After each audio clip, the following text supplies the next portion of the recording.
आज के लेक्चर में हम फाइनेंशियल मैथ सेम 1 के चैप्टर 1 इंटरेस्ट एंड एन्युटी के कंपाउंड इंटरेस्ट के क्वेश्चंस को स्टार्ट करने वाले दोस्तों।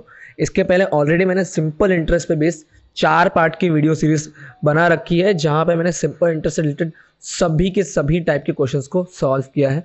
विद PDF आपको हमारे चैनल में मिल जाएगा, उससे एक बार जरूर चेकआउट कर लीजिएगा, फिर इस वीडियो में कंटिन्यू कीजिएगा। तो दोस्तों, पिछले सिंपल इंटरेस्ट की तरह यहाँ भी आपको सब कुछ सेम हो, लाइक प्रिंसिपल अमाउंट यहाँ पे आपको सेम टू सेम मिलेगा। एन यानी कि नंबर ऑफ पीरियड, कितने number of period number of years के लिए पर्टिकुलर अमाउंट रखा जा रहा है, पर्टिकुलर अमाउंट लिया जा रहा है। रेट ऑफ इंटरेस्ट, क्या रेट ऑफ इंटरेस्ट उस पर चार्ज हो रहा है, ये 3 चीज़ें यहाँ पे कॉमन होगी। चेंज होगा तो बस यहाँ पे एक चीज़, दैट इज कंपाउंड इंटरेस्ट, ठीक है, जिसके लिए 2 अलग अलग फॉर्मूलाज है जो मैं आपको लिख कर दे देता हूँ।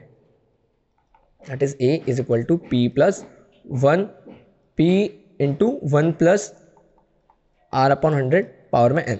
और एक दूसरा फार्मूला जो कि हमारा दूसरा मेन फार्मूला है, कंपाउंड इंटरेस्ट का फार्मूला है A माइनस P।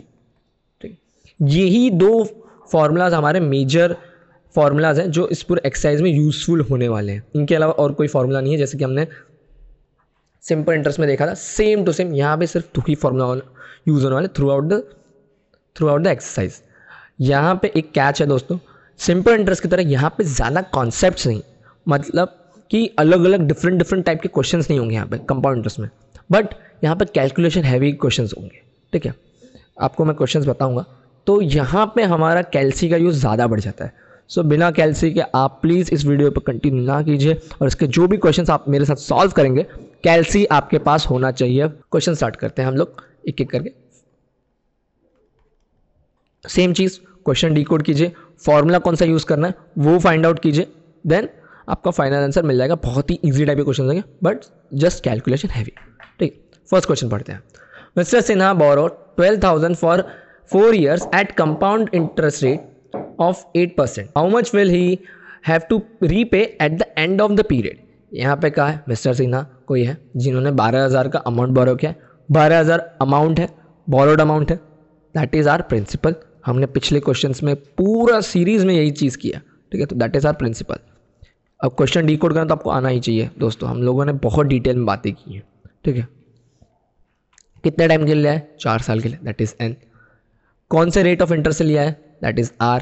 ठीक है, 8% के हिसाब से। कहा क्या गया है कि एट द एंड 4 साल के बाद मिस्टर सिन्हा को कितना अमाउंट रीपे करना पड़ेगा, यानी कि टोटल क्यूमुलेटिव अमाउंट पूछा जा रहा है।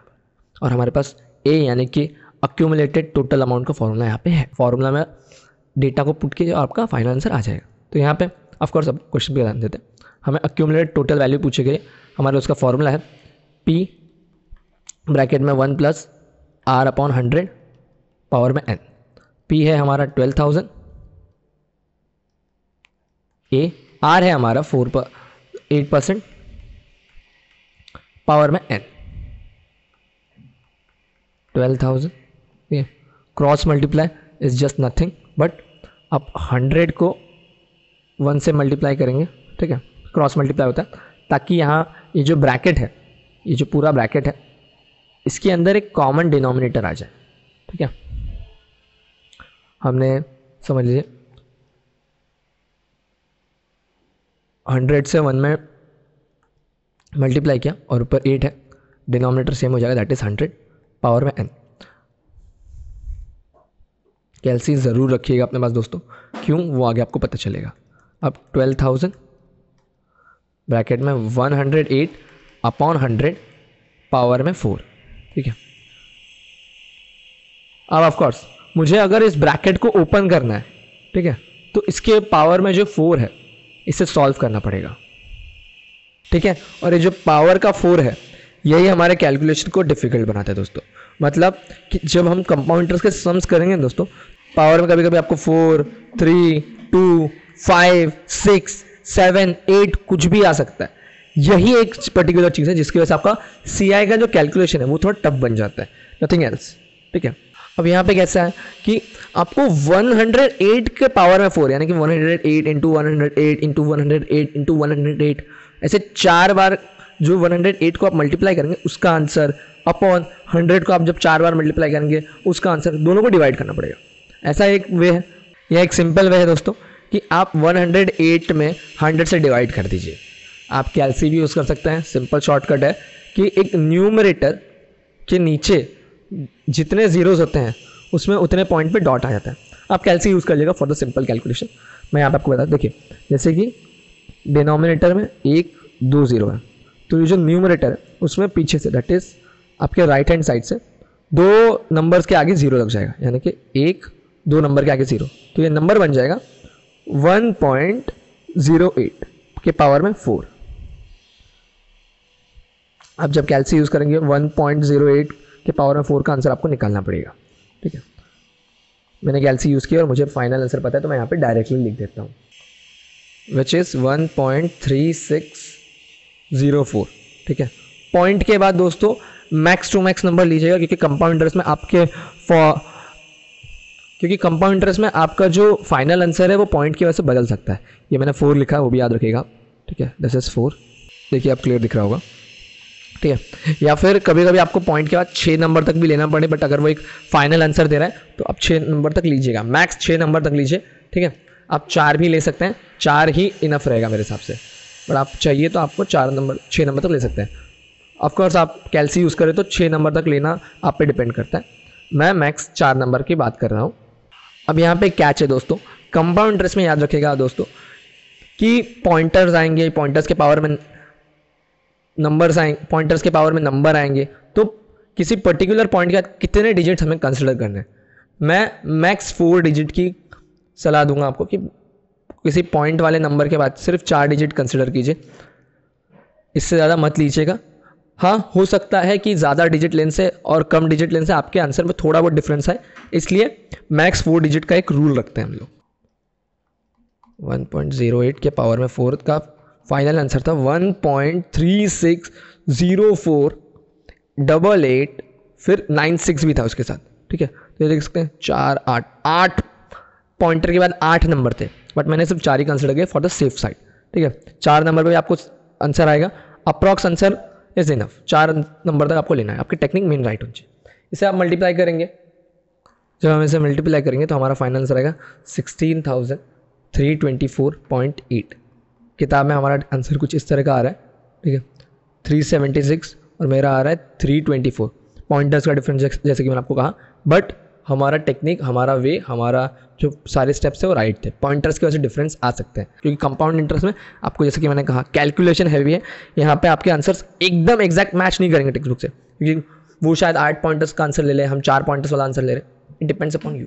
ठीक है, एक और सम कर लेते हैं हम लोग। ये कैलकुलेशन की बातें इतनी ज़्यादा ज़रूरी करने की क्यों ज़रूरी है, ये कैलकुलेशन की बातें इतनी ज़्यादा ज़रूरी क्यों है करनी, क्योंकि है आपको लगेगा कि आपका आंसर रॉन्ग आ रहा है क्या, क्योंकि सर मैंने तो सब कुछ राइट किया, मैंने सब कुछ पर्टिकुलर डेटा डाला है। हाँ, बट शायद तुमने 8 पॉइंटर्स लिए हो, किसी ने 6 पॉइंटर्स लिए, किसी ने 4 पॉइंटर्स लिए, डिफरेंस उस पर आता है। अपने कैलकुलेशन भी कर सकते हैं। ठीक, अगला सम देखते हैं हम लोग एक और।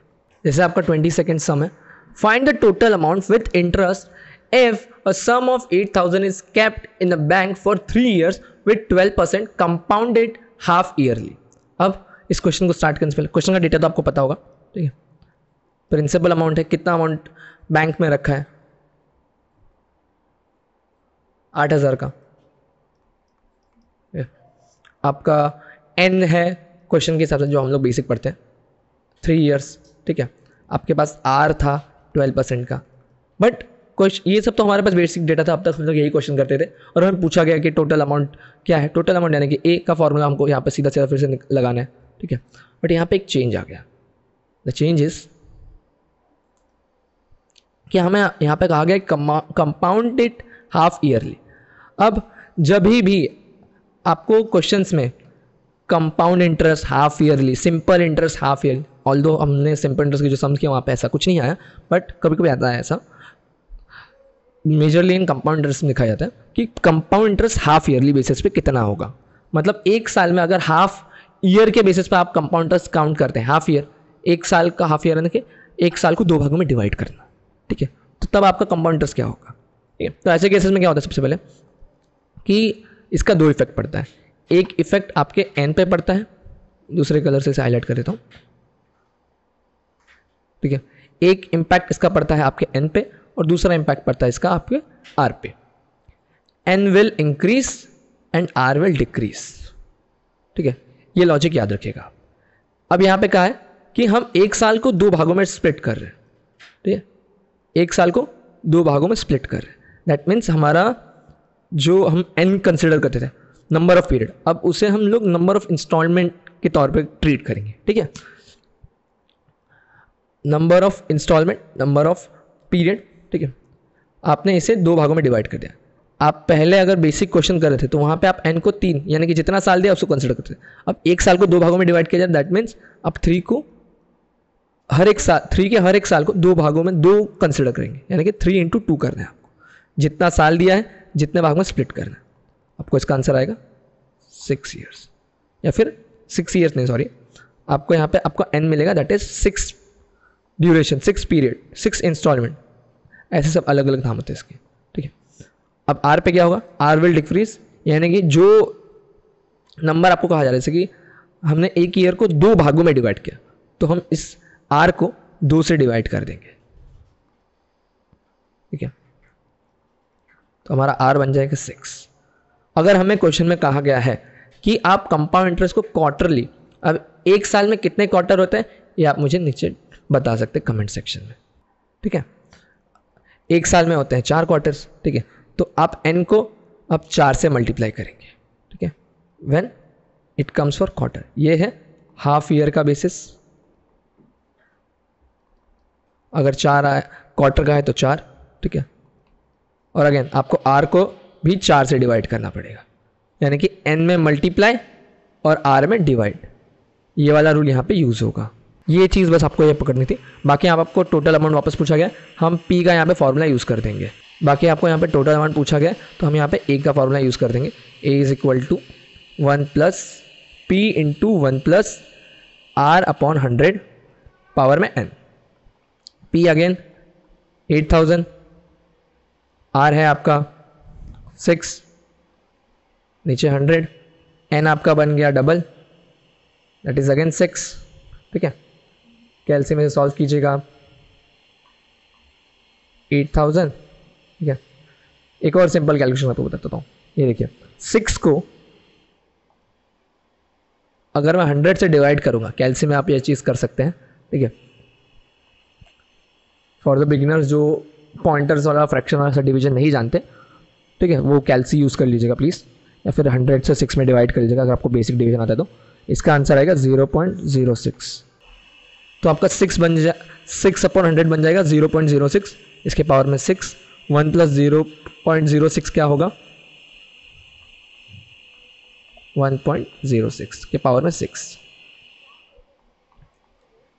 अब आप इसे अपने कैलसी में यूज़ कीजिएगा, 1.06 के पावर में 6 यानी कि 1.06, 1.06, 1.06, 1.06 से 6 बार करना होगा आपको और आपका इसका आंसर निकल जाएगा।